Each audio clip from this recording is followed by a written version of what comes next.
some years back, Yes, I remember. nag-T3 ka. Yeah. Oo. T3, ano ba yung may tagline yun di ba? T3, ang bumangga, iba pa. Yung magkakapatid na Tulfo. Okay, from television, talaga, not just one, three. And remember, it struck me very distinctly, no? When one of the first things you told me is that, in-explain mo, why the sunglasses, why the mustache, and why the jacket? Okay, the reason is because we're three brothers, para kaming pinagbiyak na kamatis, para sa iba, magkapareho. Sometimes, nung araw daw, I was before, feel like about, siguro, 3 days, nalilito sila. Oo, tama yan. Hindi nila alam. Oo. Basta alam nila magkakapatid yan. They don't know a Ben, a Rafi, from Amon and Irwin. Kasi isipin niya, para kayong pinagbiyak na kamatis. Hindi na namin narinig yan. Kaya, one of the things, when I wear my sunglasses, I grade them. At saka, I cannot stand the glare of the lights. So, ginamit ko na yun as a brand. So, sunglasses. I have to wear my stars to identify na si Ben ako. And si Rafi is a clean cut guy. Si Erwin is another, makikita mo sila, magkamukha sila yung nabka. But that was before. So, I have to... And the jacket? Yes. The jacket? Yes, I like your explanation about why you always wear a jacket. Usually blazer. Yes. So, ba't nga ba? Because I carry my license can hold it. So because of my job, true to who I am, I'm handguns, martial artist. So it's one of those things na makikita mo concealed. So dito, meron sa loob. Yeah, At least natin. Not right now. Wala akong. Not right now. So yung part na look, alam mo, sa mga batang 80s, Ben, ano yan Miami Vice. Yung ba yung naging peg mo nun? It seems like that, but 80s pa yun eh. Now, I was more of a denim and a blazer guy. Oh, yun. So, Miami Vice kasi is more of a slack guy, sneaker. Para ako kasi more blazer and denim lagi. Yung talaga all throughout denim. So the jacket was supposed to suggest that there's a gun inside.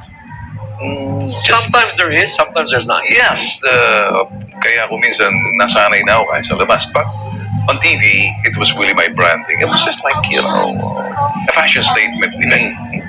So how much of this, Ben, is marketing, and how much of it is real? Well, the real, if I take my jacket, t-shirt kayo, and then, because I'm here, I have to, of course, follow the dress code. Pag sa labas ako, rubber shoes kayo, and ako t-shirts, blended in sa crowd. Walang arte. Umiit sa karinderya, fast food. I am a daughter of Northern Because I like to blend it. You can let me walk in the mall, kahit saan. Okay, another thing, the Tulfos are known to roll with an entourage. Right? Si Erwin, may bodyguard yan. May backup yan. Si Rafi, ganun din. May backup at bodyguard. Parang ikaw, do you have bodyguards? Do you also roll the same way? With an entourage? If you ask me, parang hindi kasi.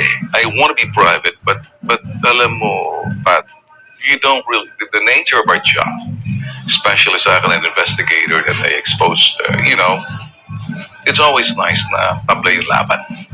Because hindi ka naman si Iron Man, si Superman, si Batman, na hindi ka tatabla. And it's always nice that you have a lot of people according to have security.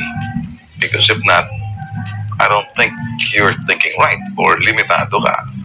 So, I want my bodyguards medyo distant sa akin. May protocol kami. Do you really need bodyguards? Yes. Is the threat real? Well, or is this part of the image and the branding? In the real world, I live in a real world. Authentic ako eh. Marami na akong nasagasaan with all the drug raids, bank robbery. Pwede kasi akong balikan. And here's my so consistently defending the being, the faceless, and the voiceless, and still doing it. Nakakasagasa. I mean, the last 2 years, nababag na ako yung hardcore politics. Fight or you die. So, what I'd like to know is, has there ever been an incident, well, actually, munti ka na, ikaw, and that warrants the report and say, armed Talibans with you?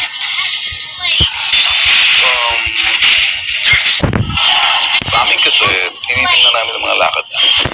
Di numero kami pag bahay. And places that I go to live in there. Places. It warrants na may mga bagay na the challenges issue. Kapag nagkita tayo, magkakamayan tayo or you know, it become a last man standing, which means that's a question of life. You visually right. I'm a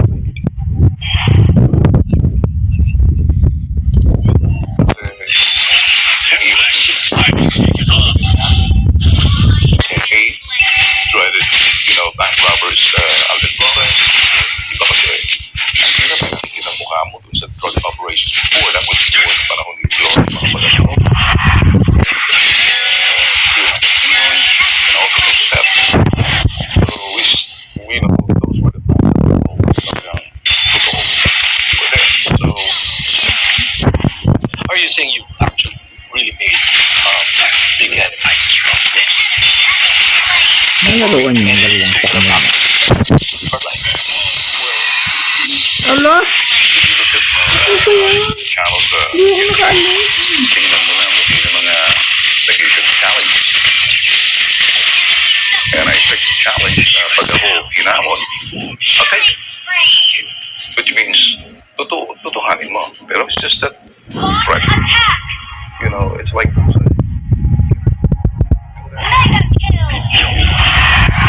maganda huwag kang magsalita. Kasi wala naman mag-issue ng challenge. Nangyari ito. Why is that? Ang pusaan mo ng anak mo, pinaluhod mo, sinubukan mo ng pamilya. There's nobody. You know, akala mo, kaliwat ka na, pinapatay mo ng parang sa dalawang people. Like, what's the gasoline ka? Pag naging pag-ibig kayo po, then alin ang nauna? Yung image na tapang? Kahit na wala pa wala pa yung media, talagang ganun kayo magkakaroon. let me explain this. My father was in the military and wala kami stable environment. So we were transferred from one province to the other. Lahat na bully na pinagkakli. And so being bullied, you have to fight the bully. And so sa school, iba history ka. So it becomes part of that na bata pa lang kami. Nag-aaral ako sa judo, boxing, hanggang sa pag naging kahindigan ko na Shotokan karate, Jeet Kune Do, you know, freestyle, all that. Yun ang dahilan. Siguro dahil sa big environment. Parang I'll speak for myself. Yeah, I speak for myself. Alam ko naman si Rocky. No way. I'm flexible.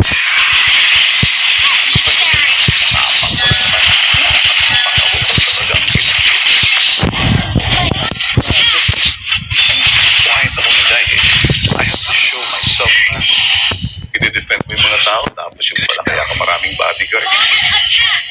You know, my bodyguards just to back up by myself. Puro pagpapag na whatever it is, a weapon, a weapon. In martial arts. I think well known. But itong image or reputation ng matapang, sabihin natin personality ng matapang na matigasin.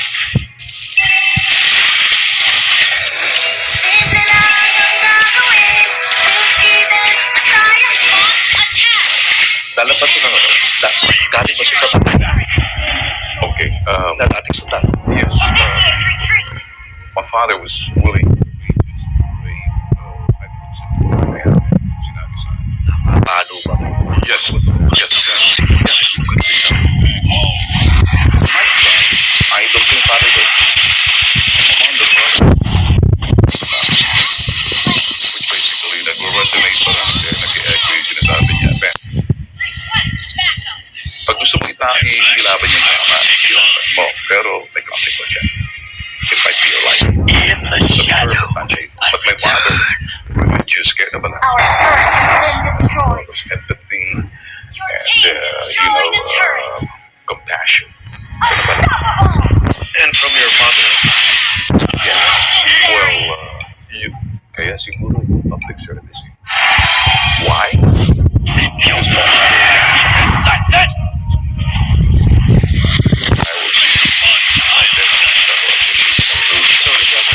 it's a stand for me. Isa yun, uwi, etc. So my father would come in. Anong araw kasi pagdating sa Valero, like, sanitary. Yeah, tatawagin niya. Ayos mo ba to? Gusto mo yung tapos ito. Medyo yung thesis na parang sa solution. But my father would be good. Pag umalis na, so we talk about compassion. Doon na umpisa yung awa. Meron nga si Rafi. Inherent sa akin siya. Isa lang naman ang dumadaloy sa dugo. Sa dugo na tumutulong kami. Yan, nandun sa tapang, brusko, pero meron yung awa. Meron yung madali ka maawa. Isipin mo,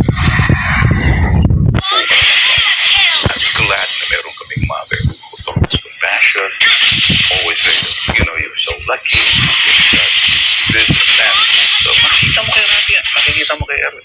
Makikita mo sa amin. I give up anything for the siguro ko ang mga siguro na para siguro ko na promo. And then, sabi na natin to tell me,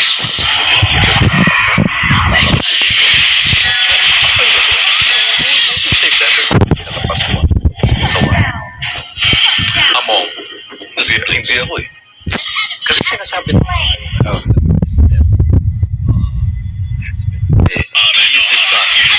there was a time you did not grow up with the rest of your siblings. yes.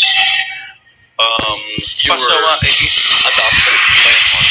My aunt, for 2 years. Fight or you Napunta ako sa kanila. And so, And what was it? siguro napunta ako sa lalaki. So, Ikaw yung pinaka-bata ka. Kaya ikaw yung siguro kung sa tuta ako yung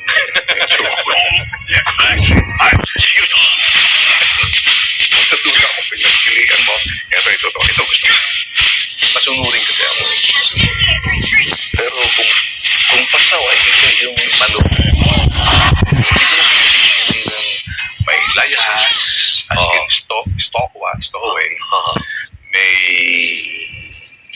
kung titingnan ko, matatawa ko sa mga karakter na magkakapit. Kasi paano? Paliwanag natin. Let's see. No? Erwin would be what? Good boy. The good boy. Kasi bunso. Masunurin palagi oo sa paborito ng nanay. Yes. Paborito niya ng tatay. Malambing. Malambing, yes. Okay. That's the answer. Pero so dahil paborito sila, they get away with a lot of things. Siya rin ba yung pinakapili? No. And then Rafi would be ayan, matigil ka. Mabait din yan. Pero tulad ko may topa. So, kumbaga, do not mess with it. Kasi madaling makante. Pero mabilis din maawa. Mabilis din na bumalik sa kanya. Parang, he's a pleaser just like me. A pleaser. Yeah, he wants to please people. Yung parang, I don't know. So you're basically saying ikaw at si Rafi mas magkaugali. Kaya rin ba minsan kasi naalala ko sa TV, kayo yung madalas nagtatalo, nag-aaway din eh. Di ba? Nagkakaintindihan kami kasi yung isang subject sign namin, pareho kami na Pisces eh. Ako 15, siya 12. So we know each other in terms of, kung totoo man to yung thinking, magkaiba ng templada sa And you would be older than that. yeah. So there were crashes. Kayo madalas nag-aaway. Growing up as boys. No. We would have, siguro conflict in terms of pero doon sa physical pagsusukat ko hindi kay Rafi kasi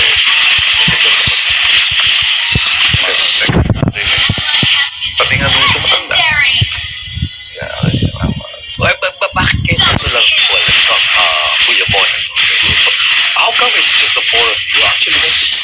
television. What people don't probably know is there's a lot more Tulfos around. Siblings, di ba? But there's just 4 actors. But television, Ayan, patay pa ito si Valerie to. okay. Why the 4 of them? Full force. I think it's more of the na-influence.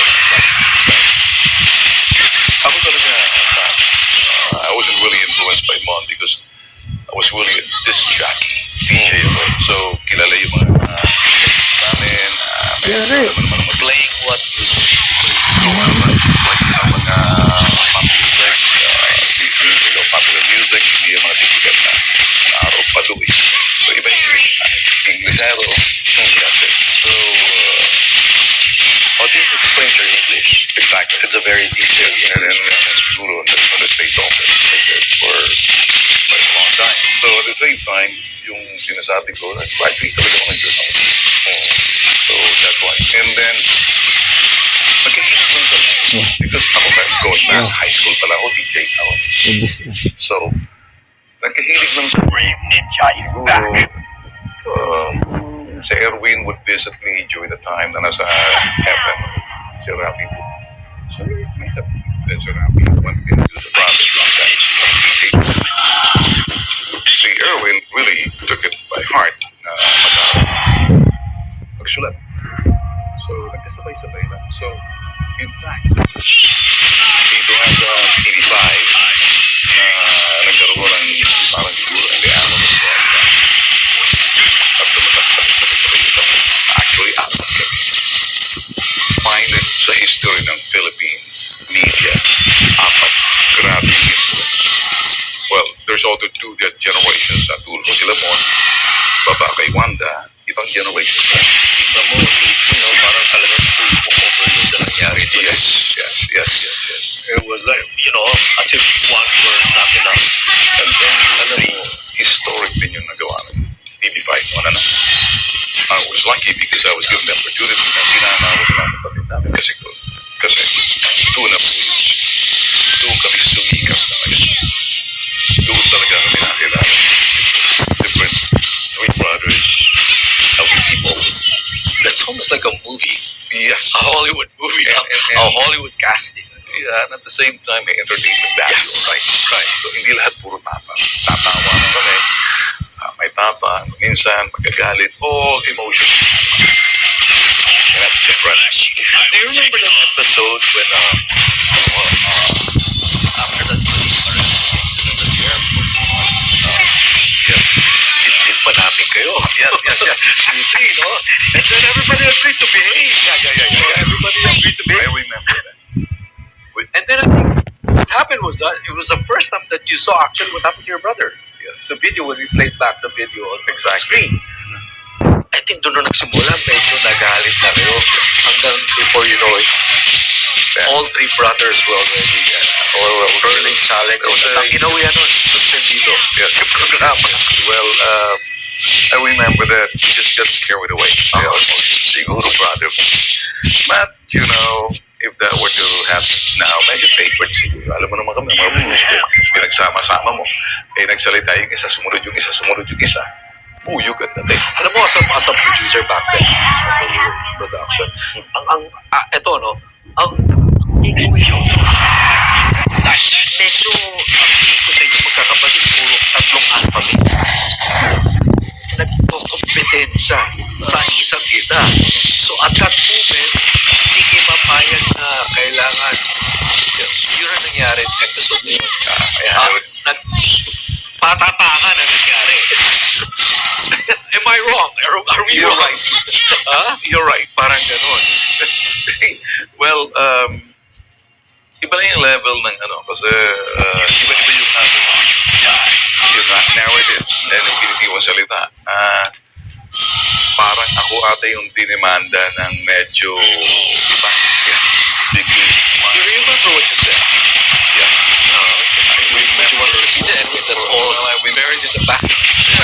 Sinabi ko, that time, parang, it's just anyway, pinag-usapan na wala tayo sa puting-dating mundo. Tinutugis namin mga kriminal. Hindi, lalo na ako sa kita. Gusto mo? That tatlo lang yung magagawa. Tanggapin mo, tanggihan mo, baliwalain mo. Last man standing. Absent wait. I remember. Hanggang ngayon to this day, yes, sterilizing you. Na pinitawan mo. Yes. Kaya nagamot ka. Pag mag-challenge, ang lusot lang namin doon, may escape ka naman eh. Don't. It's not, when you challenge somebody, give them a choice.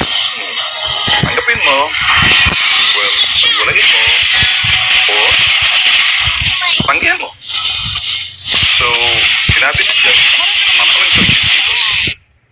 Bakit tapos binigyan kami na, lalo na sa akin, pag nakita ako sa mall, nakatabi yung sinasabing nagrareklamo, ako unang nalabas. Kung ako na una sa mall, dahil nagkita kami, lugi at abro. Para sa akin lang yun. Kasi sila Rafi, sila Erwin, hindi ganun eh. So, pero sa akin, siguro yung actor na yun, nakita